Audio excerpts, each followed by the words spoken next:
Welcome to లాలన్న. ఈరోజు మనం interesting విషయం తెలుసుకుందాం. చట్టం చదరంగం కాదు. నిజాయితీతో, సదుద్దేశంతో కోర్టుకు రావాలి. ఐఎంజీ వ్యవహారంపై సీబీఐ దర్యాప్తునకు కారణాలు చూపలేకపోయారు.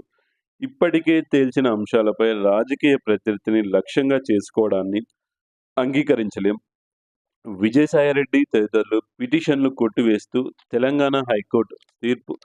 ఉమ్మడి రాష్ట్రంలో 1994 నుంచి 2004 వరకు చంద్రబాబు హయాంలో జరిగిన పాలనపై అనంతర రాష్ట్ర ముఖ్యమంత్రిగా బాధ్యతలు చేపట్టిన వైఎస్ రాజశేఖర రెడ్డి, ఆ తర్వాత ఆయన భార్య వైఎస్ విజయమ్మ, విజయసాయిరెడ్డి కాంగ్రెస్ నేతలు పిటిషన్లపై పిటిషన్లు, కేసులపై కేసులు దాఖలు చేస్తూ చంద్రబాబును ఇరికించాలని చేసిన అన్ని ప్రయత్నాలను న్యాయస్థానాలు తోసిపుచ్చాయి. ఉమ్మడి రాష్ట్రంలో చంద్రబాబు హయాంలో జరిగిన భూ కేటాయింపులపై సీబీఐ దర్యాప్తు జరిపించాలని వైఎస్ విజయమ్మ చేసిన ప్రయత్నాలను హైకోర్టు, సుప్రీంకోర్టు తప్పుపట్టాయి. ఏలేరు స్కామ్ పేరుతో జస్టిస్ సోమశేఖర్ కమిషన్ ఏర్పాటు చేసి చంద్రబాబును ఇబ్బంది పెట్టాలని చేసిన ప్రయత్నాలు విఫలమయ్యాయి. చంద్రబాబుకు వ్యతిరేకంగా దాఖలు చేసిన అన్ని కేసులను న్యాయస్థానాలు కొట్టివేయగా 2012లో విజయసాయిరెడ్డి జైలు నుంచి దాఖలు చేసిన పిటిషన్ను తెలంగాణ హైకోర్టు తాజాగా కొట్టివేసింది. రాజకీయ కక్ష సాధింపుతో దాఖలు చేసిన పిటిషన్లను అనుమతించలేమని, వాటిని ప్రజా ప్రయోజన వ్యాజ్యాలుగా పరిగణించలేమని పేర్కొంది. ఐఎంజీ పేరుతో క్రీడాభివృద్ధి నిమిత్తం హైదరాబాద్, గచ్చిబౌలి, రంగారెడ్డి జిల్లా మామిడిపల్లిలో 850 ఎకరాల భూ కేటాయింపులతో పాటు 2003లో కుదుర్చుకున్న అవగాహన ఒప్పందాలపై సీబీఐ దర్యాప్తు జరిపించాలంటూ విజయసాయిరెడ్డి న్యాయవాది టి. శ్రీరంగారావు, ఏబీకే ప్రసాద్ దాఖలు చేసిన పిటిషన్లను తెలంగాణ హైకోర్టు బుధవారం కొట్టివేసింది. 2012లో దాఖలు చేసిన ఈ ప్రజా ప్రయోజన వ్యాజ్యాలపై ప్రధాన న్యాయమూర్తి justice Alok Aradhe, justice J. శ్రీనివాసులతో కూడిన ధర్మాసనం తాజాగా తీర్పు వెలువరించింది. రాజ్యాంగంలోని అధికరణ 226 కింద విచక్షణ అధికారంతో న్యాయస్థానం ఆదేశాలు జారీ చేయాలంటే కోర్టును ఆశ్రయించే వ్యక్తి నిజాయితీతో, సదుద్దేశంతో ఉండాలని, ఎలాంటి వాస్తవాలను దాచరాదని హైకోర్టు ఈ సందర్భంగా వ్యాఖ్యానించింది. న్యాయ ప్రక్రియ దుర్వినియోగం కాకుండా కూడా చూడాల్సిన అవసరం ఉందని పేర్కొంది. చట్టం చదరంగం ఆట కాదని, వాస్తవాలతో కోర్టుకు రావాల్సి ఉందని స్పష్టం చేసింది. గతంలో జగన్మోహన్ రెడ్డి తల్లి వైఎస్ విజయమ్మ చేసిన ప్రజా ప్రయోజన వ్యాజ్యంలో, అనంతరం పాల్వాయి గోవర్ధన్ రెడ్డి దాఖలు చేసిన క్రిమినల్ కేసులోనూ ఐఎంజీ భారత అకాడమీస్ ప్రైవేట్ లిమిటెడ్కు భూముల కేటాయింపు విషయం ఉన్నా దీన్ని ప్రస్తావించకుండా విజయసాయిరెడ్డి తదితరులు ఈ వ్యవహారంలో సీబీఐ దర్యాప్తు కోరుతూ పిటిషన్ వేయడాన్ని హైకోర్టు తప్పుపట్టింది. ఇప్పటికే తేల్చిన అంశాలపై తిరిగి పిటిషన్ వేయడాన్ని, రాజకీయ ప్రత్యర్థిని లక్ష్యంగా చేసుకోవడాన్ని, 6 ఏళ్ల పాటు మౌనంగా ఉండి తర్వాత కోర్టుకు ఆశ్రయించడాన్ని అంగీకరించలేమని ధర్మాసనం తేల్చి చెప్పింది. ఐఎంజీ వ్యవహారంపై సీబీఐ దర్యాప్తునకు ఆదేశించడానికి ఎలాంటి కారణాలు చూపలేకపోయారని వ్యాఖ్యానించింది.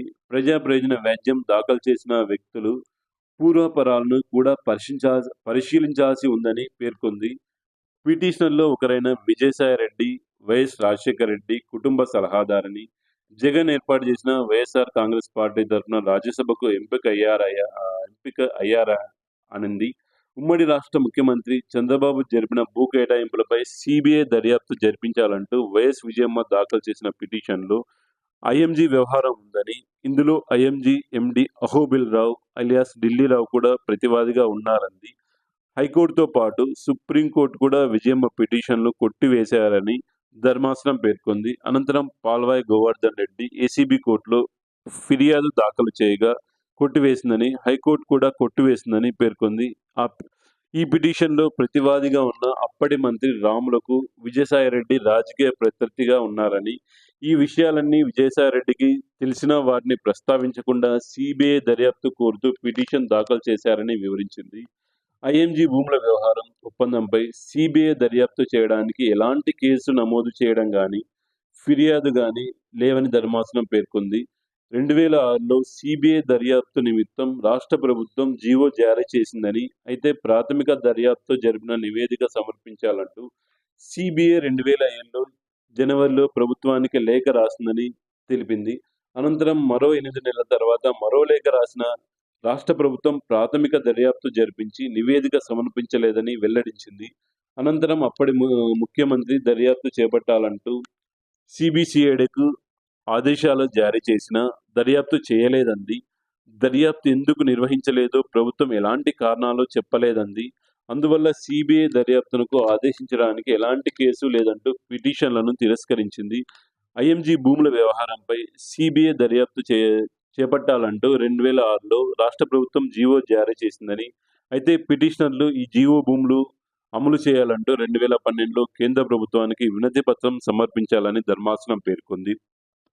ఆ తర్వాత 2012లో హైకోర్టులో ప్రజా ప్రయోజన వ్యాజ్యం దాఖలు చేశారని, ఈ 6 ఏళ్ల పాటు పిటిషనర్లు ఏం చేశారన్న ప్రస్తావనే లేదంది. ఇంతకుముందు ప్రజా ప్రయోజన వ్యాజ్యంలో ప్రైవేట్ ఫిర్యాదులో తేల్చిన అంశాలపై కట్టుబడి ఉండాల్సిందేనని పిటిషనర్లు అదే అంశంపై విచారణ కోరజాలరంటూ పిటిషన్ను కొట్టివేస్తూ హైకోర్టు తీర్పు వెలువరించింది. ఈ విధంగా పదే పదే లేని కేసులపై కేసు వేయడం కరెక్టా కాదా అని కామెంట్ రూపంలో తెలియజేయండి. ఈ వీడియో మీకు ఇన్ఫర్మేటివ్‌గా అనిపిస్తే please subscribe my channel. Thank you for watching video. జై హింద్.